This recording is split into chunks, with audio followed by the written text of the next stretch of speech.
Welcome to Moving the Metal, the premier legally focused podcast for the auto finance industry. I'm Brooke Conkle, a partner in Troutman Pepper Locke's Consumer Financial Services Practice Group. And I'm Chris Caperso, an associate in Troutman Pepper Locke's Consumer Financial Services Practice Group. Today, we'll be talking about the Gramm-Leach-Bliley Act and the FTC's safeguards rule with our special guests, Kim Phan and Eileen Ng. But before we jump in, let me remind you to please visit and subscribe to our blogs. We have two great ones that may be of interest to you, TroutmanFinancialServices.com and ConsumerFinancialServicesLawMonitor.com. And also, we have a bevy of other podcasts that you might find interesting. The Consumer Finance Podcast, which, as you might guess, is all things consumer finance related. The Crypto Exchange, devoted to trends, challenges, and legal issues in Bitcoin, blockchain, fintech, and regtech. FCRA Focus, a podcast dedicated to all things credit reporting. Unauthorized Access, a deep dive into the personalities and issues in the privacy, data, and cybersecurity industry. And finally, Payments Pros, a great podcast focused exclusively on the payments industry. All of these insightful shows are available on your favorite podcast platform, so check them out. And speaking of those platforms, if you like what you hear, please leave us a review and let us know how we're doing. We'd love to hear from you. Alternatively, please feel free to reach out to us directly. Our contact information can easily be found on the firm's website, troutman.com. If you enjoy reading our blogs or listening to our podcasts, please also check out our financial services mobile app. To download, simply go to your iOS or Android app store and search for Troutman Pepper Locke.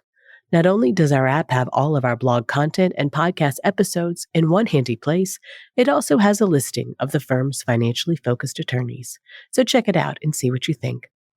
For today, as I mentioned, we'll be discussing the FTC's safeguards rule with our colleagues Kim Phan and Eileen Ng. Kim and Eileen, welcome to Moving the Metal. Thank you for having us. Thank you. It's my first time and I'm excited to be here. Well, Eileen, can you give us some background on the safeguards rule? Kind of what is it and what makes it important? Sure. So this is coming up now because on June 16th, 2025, the Federal Trade Commission, the FTC, published its frequently asked questions, FAQs, to help auto dealers comply with the federal Gramm-Leach-Bliley Act's safeguards rule. And these new FAQs specifically cover auto dealerships and address auto dealers' relationships with OEMs, original equipment manufacturers, and other third-party vendors. And essentially, the safeguards rule sets standards and requirements for how covered businesses must develop, implement, and maintain a comprehensive written information security program that contains administrative, technical, and physical safeguards for protecting customer information. And just for some brief background, the FTC Safeguards Rule was issued in 2003, implementing a part of the federal GLBA, and requires covered financial institutions, which is defined broadly to mean any business engaged in financial activities covering auto financing and auto leasing, to maintain safeguards to protect customer information. Shortly after, in about 2005, the FTC actually published FAQs to address compliance with the GLBA's privacy rule applicable to auto dealers. And the privacy rule is a complement to the safeguards rule. And so the safeguards rule actually has remained unchanged for about 20 years, despite our rapidly evolving cyber environment. And the rule was amended in 2021 to modernize its requirements. And some of these updates include having a qualified individual oversee and implement the information security program, developing a written risk assessment and incident response plan, and adding more prescriptive security measures such as encrypting customer information and requiring multi-factor authentication for anyone accessing customer information. And then in 2023, an amendment was made to require covered financial institutions, including auto dealers, to report data breaches and other security events directly to the FTC. And this is for notification events, which is a defined term that was added, involving the unauthorized acquisition of customer information involving at least 500 customers whose information was unencrypted. And this breach notification requirement became effective last year in May of 2024. So we see these amendments over the last 4 years to the safeguards rule significantly enhancing cybersecurity requirements for covered financial institutions, including auto dealers, auto lenders. And we see the rule incorporating some of the latest standards and technologies to safeguard and protect customer information. So, Kim, because no podcast these days is complete without discussing the administration change, how is the FTC's approach in this guidance, which is obviously under the Trump administration, how does that differ from the Biden-era FTC that issued the updates in the first place? Well, I think you can see very starkly the contrast between how the two administrations are approaching working with businesses. So some of the key elements that you can observe from the press release that the FTC issued when publishing this guidance is written in a way that's very business friendly, right? The FTC says they're committed to providing certainty to the marketplace. I think that was secretly a little dig to the prior FTC's we'll know it when we see it approach of enforcement, and essentially issuing regulation through its enforcement actions, only articulating what companies have done wrong with regards to data security after the fact, typically after a data breach. So that's in clear contrast to the kind of strict liability scenario we saw under a prior administrations. They also said they want to minimize the burden to legitimate business. I think the current FTC is much more aware and in tune to the challenges that small businesses face in implementing the many types of safeguards that Eileen already mentioned, multi-factor authentication, very technical controls that can be hard for smaller entities to implement. They also said that they want to ensure that the rule keeps pace with technology. That had been one of the early criticisms of a more prescriptive safeguards rule. If you put in place very specific safeguards, as the technology moves on, they become obsolete or they become a roadmap for bad actors to navigate around what measures you've put into place. So I think there's a lot more consideration from the FTC under this current administration that you can see in how they're articulating the obligations that are now required under GLBA. Eileen, how do auto dealers fit into this picture? Are they covered? And if so, kind of what information would they have that is implicated by the rule?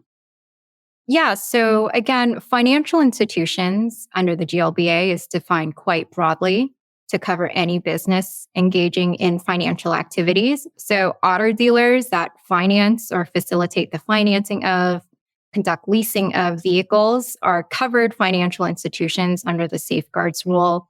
For example, extending credit through a retail installment contract. Auto dealers that lease vehicles for more than 90 days are covered because leasing is also a financial activity. Auto dealers that provide financial advice or counseling are also subject to the rule. And on the types of information covered under the rule or records, this is any record containing non-public, personally identifiable financial information about the customer. And for those in the auto industry, this might include a list identifying all customers who financed or leased a vehicle from you, the applications that were submitted and approved for financing or leasing, and that contain information like Social Security numbers, financial account information. The FAQs do clarify certain types of records that do not qualify as covered customer information. For example, a general list of names and addresses of all vehicle buyers in a given month would not qualify as customer information because there's no information about financing or leasing regarding that customer. This includes also a list of names that have been collected to share with OEMs to send out recall notices, for example. Same with retail delivery reports that include name, addresses, and VIN numbers. If there's no indication about whether the customer financed or leased their vehicle, it is not covered. Same with general sales data reports or other aggregate information about vehicle sales, also service or maintenance records about the vehicles, also not considered customer information. So, Kim, Eileen has mentioned OEMs a couple times. How does the safeguard rule apply to the relationship between auto dealers and OEMs? Well, Chris, unfortunately, I'm going to have to give you the classic attorney answer. It depends, right? So you have to assess the nature of the relationship between the dealer and the OEM. And as we know, and I'm sure Brooke and you have already talked about on many prior podcasts, there's lots of different formulations about how these two different types of entities may interact with each other. In some cases, OEMs just provide inventory, right? Like, here are the cars, go sell them. In other cases, there's a much deeper relationship, right? Where an OEM may be providing additional services to the dealers, not just the inventory. For example, they may make available a CRM, customer relations management platform, for the dealers to use. If that's the case, the auto dealers, as financial institutions, if they're subject to this rulemaking, as Eileen was just describing, they are required to oversee the OEMs as their service providers. So if the OEMs were providing additional services, all of the requirements of the safeguard rule with regard to oversight of service provider applies, meaning appropriate due diligence on the front end, ensuring there's certain contractual language, as well as providing certain oversight, such as monitoring, auditing, that sort of thing. However, even in the scenario where the relationship is just the OEM provides inventory of cars, there may still be additional requests for information that the OEMs may make of the dealers. For example, they may have a legitimate business purpose to say, hey, look, we want to keep track of your sales records to see how many of our vehicles you've been moving, or for recall purposes, right? Or they may want to have delivery reports of how many vehicles arrived and how many got shipped out. As long as those lists that the dealers are providing back to the OEMs are general in nature, right? This is how many of all vehicles we have sold, and have no indicators at all whether or not the vehicle was sold for cash, sold with a financing option, or leased in some way. That's what would trigger the application of the safeguards rule, if there's some sort of financial data involved.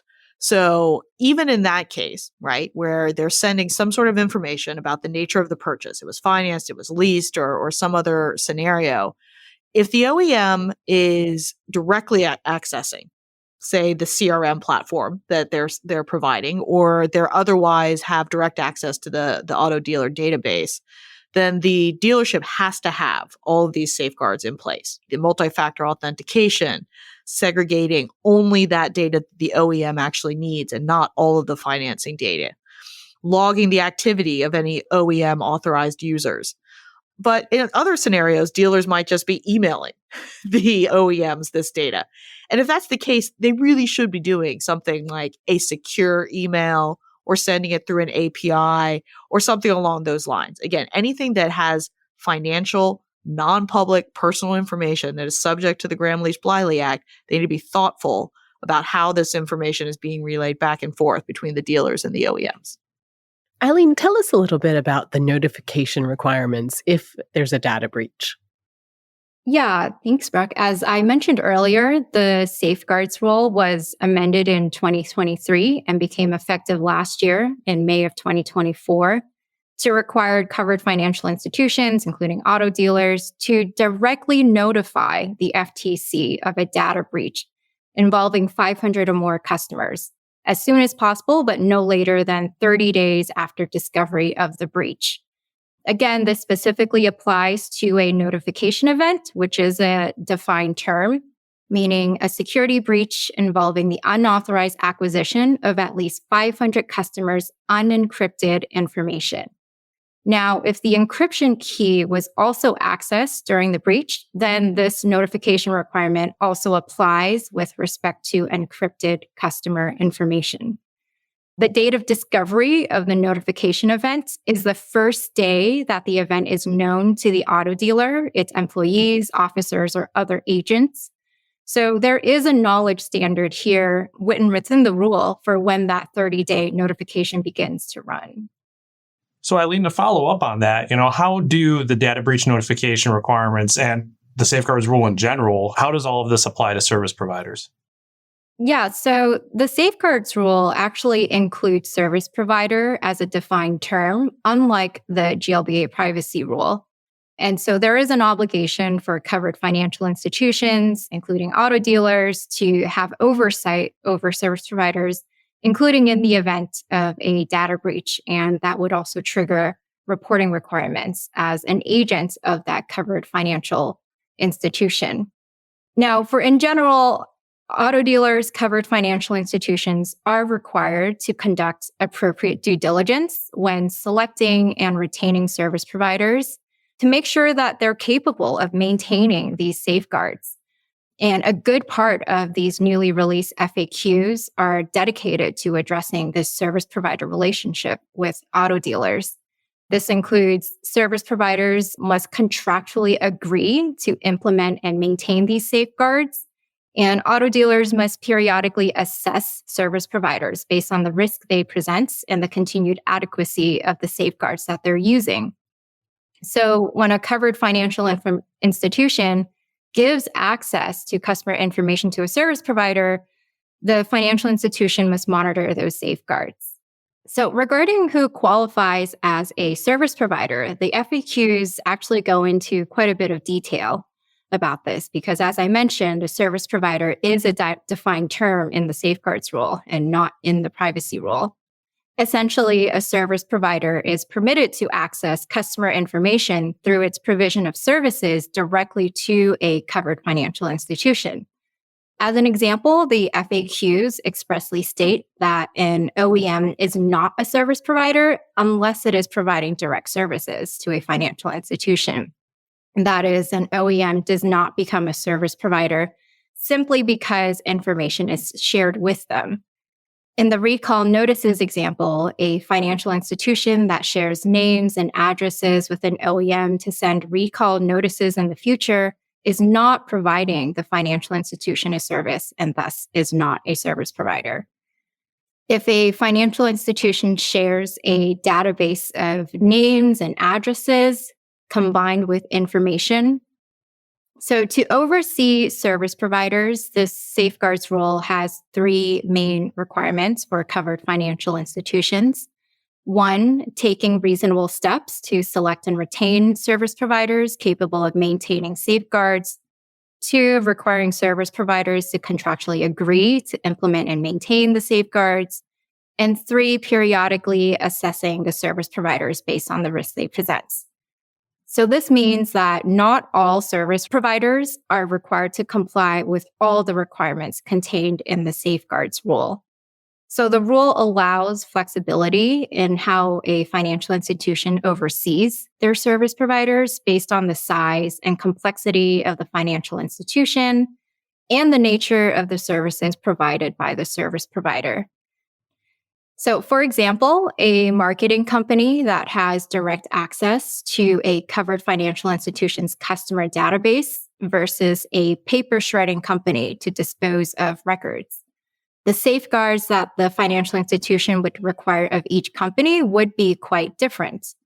So the financial institution would not need to take measures to oversee the shredding company's network because it does not have access to the database and network systems of the financial institution. But for the marketing company who has access to the customer database, it would then be appropriate for the financial institution to require, for example, multi-factor authentication to gain access to that database. Kim, there are a lot of different ways that auto dealers establish financing relationships. Some are financing directly through retail installment contracts. Some are providing financing and then selling the loans to third parties. Others are brokering loans. How does this safeguards rule apply in these various scenarios? I definitely don't envy you and Chris the hosting of this podcast because, as we've heard already, there's all kinds of different OEM relationships. There are all different kinds of service provider relationships. And now there's all these different financing scenarios that auto dealers may be implementing. And something to keep in mind for the auto dealers listening to this podcast, we've talked a lot about what their actual requirements are under the safeguards rule, but here's a helpful tip. The safeguard rule applies only to customers as defined under the Gramm-Leach-Bliley Act. And the GLBA is one of those statutes that draws a line between consumers, which is a broad category. Everyone is a consumer who's shopping for a car. A customer is only those individuals who actually enter into a financing arrangement.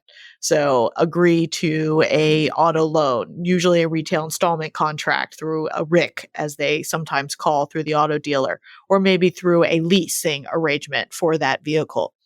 If a dealer is simply referring someone to an external lender, right, such as giving them a link and the person has to go to that lender's website and enter in all their information and apply and agree to a financing relationship separately, that's only a consumer relationship with the dealer. There is no customer relationship, and the safeguards rule does not apply.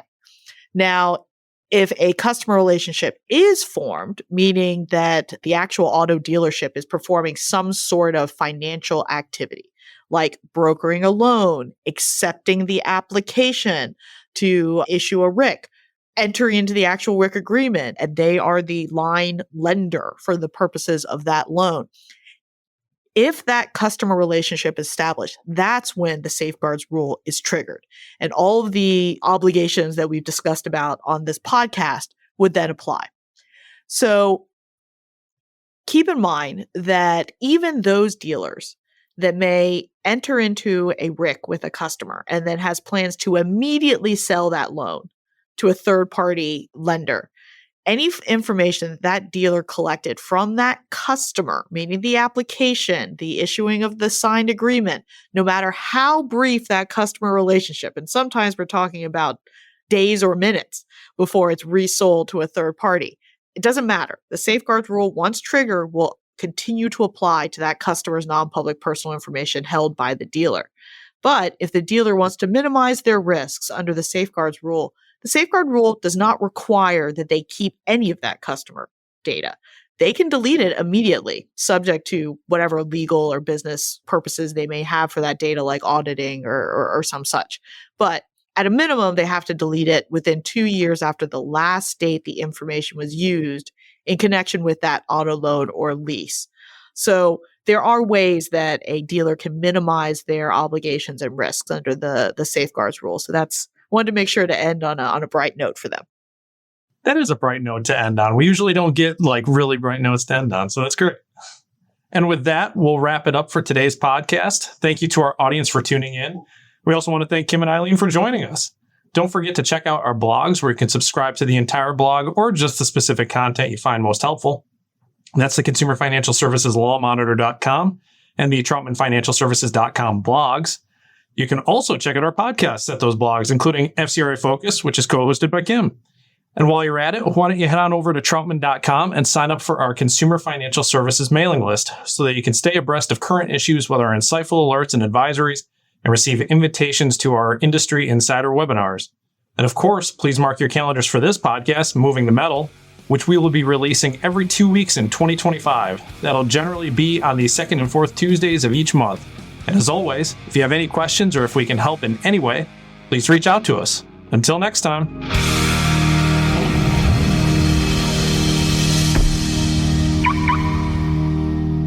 Copyright Troutman Pepperlock LLP. These recorded materials are designed for educational purposes only. This podcast is not legal advice and does not create an attorney-client relationship. The views and opinions expressed in this podcast are solely those of the individual participants. Troutman does not make any representations or warranties, expressed or implied, regarding the contents of this podcast. Information on previous case results does not guarantee a similar future result. Users of this podcast may save and use the podcast only for personal or other non-commercial educational purposes. No other use, including without limitation, reproduction, retransmission, or editing of this podcast may be made without the prior written permission of Troutman Pepperlock. If you have any questions, please contact us at troutman.com.